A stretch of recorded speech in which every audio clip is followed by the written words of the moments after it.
பற்றினா தெரியாது, வேதம் தெரியாது, சாஸ்திரம் தெரியாது, காந்தி பாஜா மூலி எனக்கு கொசுமரி எப்படி பண்ணணும்னு தெரியும், எல்லாத்துக்கும் செடி விழத்துக்கு தண்ணி விழ தெரியும், உன்னோட பக்தி வரலையேப்பாங்க.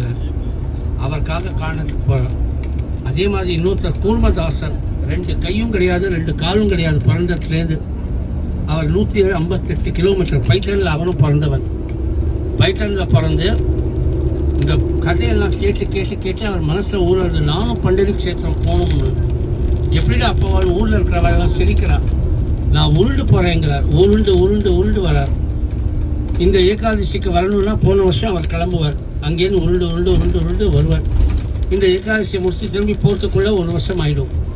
அந்த மாதிரி வரத்தே 1 வருஷத்தில் இன்னொரு 10 நாள் இருக்குது அங்கே வந்து சேரணும். ஆனால் ஒரு 57 கிலோமீட்டர் தூரத்தில் இருக்கார்.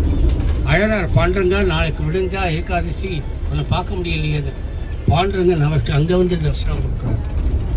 இதெல்லாம் இந்த சந்துக்கள் எல்லாம் கண்டிப்பாக அவசியமாக ஒரு முடியாத வாழ்க்கையில் பார்க்கணும். ஏன்னா அவளை பார்த்து நமக்கு கொஞ்சம் பக்தி வருதான்னு பார்க்கணும். வேறு